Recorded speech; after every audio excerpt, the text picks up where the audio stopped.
Ketika gencatan senjata secara resmi masih berlaku, tapi aksi militer dengan saling serang terjadi di Selat Hormuz. Apakah proses menuju perdamaian antara Amerika Serikat dengan Iran semakin rapuh? Kita akan membahasnya dengan Guru Besar Hukum Internasional Universitas Indonesia Hikmahanto Juwana dan pengamat hubungan internasional Universitas Parahyangan Kishino Bawono. Selamat malam Prof. Hik, Mas Kishino. Selamat malam. Nah, kalau saya ke Mas Kishino dulu, ini kan di tengah klaim gencatan senjata antara Amerika Serikat masih berlaku, tapi saling serang di Hormuz ini, apakah memang manuver taktis yang disengaja oleh masing-masing pihak untuk menarik pelatuk terlebih dahulu, mengambil celah di tengah gencatan senjata yang terjadi? Oke, dari bahkan episode perang sebelumnya di tahun 2025 atau bahkan ketika membicarakan Hamas dan Israel gitu ya di Gaza, saya selalu bilang bahwa sejarah menunjukkan dalam proses negosiasi, bahkan termasuk dalam ketika gencatan senjata terjadi, sering terjadi ada eskalasi. Ini dipakai untuk kedua belah pihak dalam negosiasi, biasanya untuk menunjukkan bahwa mereka bukan yang paling desperate, mereka bukan yang paling butuh negosiasi atau perjanjian damai ini, atau bahkan gencatan senjata ini. Karena asumsinya biasanya, kalau mereka yang nampak lebih desperate, mereka yang nampak lebih mudah untuk ditekan dalam proses negosiasi. Nah, mereka pengen menunjukkan bahwa mereka masih di atas angin kok, dengan menunjukkan bahwa mereka masih bisa eskalasi. Dan bagi saya ya, ini sengaja gitu loh. Ini strategi yang legitimate di kepala pengambil keputusan politis seperti itu. Jadi ya, kita tunggu saja sampai pada akhirnya kalau mereka kemudian menyatakan oke, gencatan senjata berhenti, ya eskalasi akan dilanjutkan lagi gitu sih. Tapi selama mereka masih belum mengundurkan diri dari gencatan senjata, ya kita anggap gitu saja. Dan kalau kita lihat sekarang status gencatan senjatanya dalam kondisi seperti ini, Prof. Hik, apakah masih bisa diteruskan? Apakah sikap yang dilakukan Amerika Serikat misalnya dalam dalih blokade ini legitimate dalam kondisi gencatan senjata? Yang pasti bagi Amerika Serikat selalu mengatakan bahwa meskipun ada saling serang di Hormuz, tetapi gencatan senjata masih tetap. Ini karena di Amerika Serikat ada kekhawatiran dari Presiden Trump bahwa kalau misalnya gencatan senjata dianggap sudah tidak ada lagi, serangan besar akan dilakukan, Trump tidak mendapatkan persetujuan dari Kongres. Kemudian rating approval dari Trump itu mungkin akan semakin turun lagi dan turun lagi. Jadi dalam perspektif Amerika Serikat, gencatan senjata itu harus tetap ada. Lalu yang kedua, kalaupun ada serangan di Selat Hormuz, ini dianggap sebagai serangan yang sebenarnya bisa dikendalikan. Dalam artian bahwa skopnya, lalu kemudian intensitasnya itu masih bisa dikendalikan. Dan tentu dari pihak Iran, mereka akan mengatakan bahwa kami ini diserang dulu. Dan dalam situasi seperti gencatan senjata ini, itu saling serang, saling klaim, itu kerap sekali terjadi. Ya, disinilah sebenarnya pentingnya ada peacekeeping operation gitu ya. Jadi operasi untuk menjaga gencatan senjata ini agar tidak dilanggar. Tetapi ini kan sulit kalau misalnya sekarang ini dilakukan hal tersebut. Nah, oleh karena itu dari tadi Marco Rubio mengatakan bahwa kami ini bukan yang diserang, justru maaf, kami ini bukan yang menyerang, kami yang diserang. Ya, adalah negara yang bodoh apabila kami diserang, tapi kita diem aja. Tapi kan ini juga yang dilakukan oleh Amerika Serikat waktu menyerang tanggal 28 Februari dan Israel.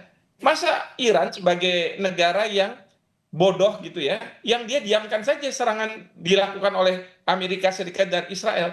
Jadi apa yang dikatakan oleh Marco Rubio barusan yang kita dengarkan, itu sebenarnya dia melegitimasi apa yang dilakukan oleh Iran, dalam artian bahwa bagi mereka yang diserang berhak untuk menyerang kembali. Nah, jadi sekali lagi ini serangan-serangan yang masih bisa dikendalikan oleh kedua negara, dan dari pihak Trump selalu mengatakan, bahkan juga Marco Rubio, bahwa tidak mengganggu adanya ceasefire atau gencatan senjata.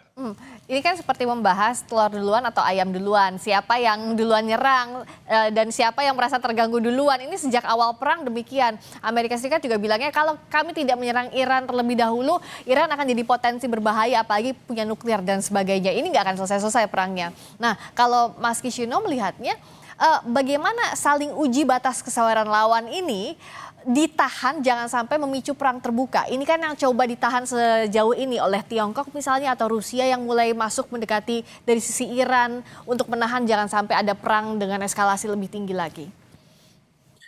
Oke, tanpa bicara ke Tiongkok dan Rusia gitu ya, saya rasa AS dan Iran sendiri mereka saling menahan diri. Kenapa AS saya anggap menahan diri? Satu, mereka baik di pemerintahan maupun di publiknya masih punya trauma dengan forever war atau perang abadi yang terjadi di Afghanistan, di Irak kemarin. Mereka kan perang di sana 1 sampai 2 dekade, gitu ya. Dan itu membuat kampanye Presiden Trump kemarin cukup sukses karena dia bilang bahwa aku akan mengakhiri perang di dunia ini, gitu kan. Dan kampanye perang itu yang kemudian sekarang berbalik dengan kondisi yang terjadi di Iran. Jadi saya rasa AS itu selalu menahan diri so far, karena kalau kelihatan juga mereka cuma pakai serangan udara dan misil. Belum ada pasukan darat yang kemudian masif datang seperti dulu di Irak ataupun di Afghanistan. Anggapan saya begitu terkait di AS. Kalau di Iran saya juga menganggapnya begini, bahkan dari serangan tahun 2025 kemarin gitu ya, ketika mereka perang sebelumnya, saya bilang bahwa Iran kalaupun harus membalas, yang mana mereka memang harus gitu ya, mereka membalasnya lebih ke performatif atau lebih ke simbolik. Karena apa? Satu, dia memang harus menunjukkan paling tidak kepada publiknya sendiri dan sekutunya bahwa mereka masih belum desperate, mereka masih bisa membalas, mereka masih cukup terengginas. Tapi di sisi lain, balasan mereka tidak boleh cukup substansial, sehingga nanti kemudian bisa digunakan oleh pemerintah AS atau pemerintah musuh manapun untuk dibawa ke publiknya mereka, untuk bilang bahwa, kita bisa atau kita justified atau kita benar untuk menyerang Iran secara lebih substansif, sehingga Iran harus diserang dengan angkatan darat misalnya. Nah, itu yang pengen dihindari Iran. Jadi saya rasa selama ini ya mereka menahan diri kok. Mereka kalau saya bilang menguji kesabaran, saya rasa ini bukan kesabaran, it's about menahan diri, lebih ke taktis, lebih ke strategis, gitu sih, bukan about passion itself. Dan juga untuk menahan endurance mereka juga ya Mas Kishino ya, jangan dihabiskan di awal karena masing-masing kayak menjaga apakah dengan durasi perang yang kita nggak tahu sampai kapan, kekuatan ini kan harus diawet-awet lah bahasa awamnya demikian. Saya ke Prof. Hik. Nah, kalau blokade yang saat ini terjadi di Selat Hormuz itu seperti apa sih Prof kalau kita baca peta terkininya? Karena kan di awal Iran memblokade tapi US juga double blockade, jadinya Hormuz ini jadi lokasi yang tidak aman untuk perairan, untuk perlintasan internasional. Ya, memang kalau dari sisi Iran, Iran tahu bahwa Hormuz ini menjadi bargaining chip ya.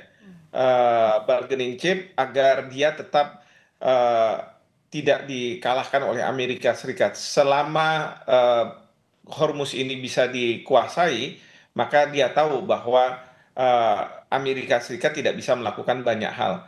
Karena dari Selat Hormuz ini akan berpengaruh pada dunia.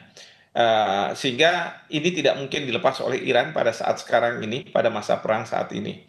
Yang kedua, Amerika Serikat melihat bahwa apa yang dilakukan oleh Iran ini jelas seolah-olah dia bisa menguasai.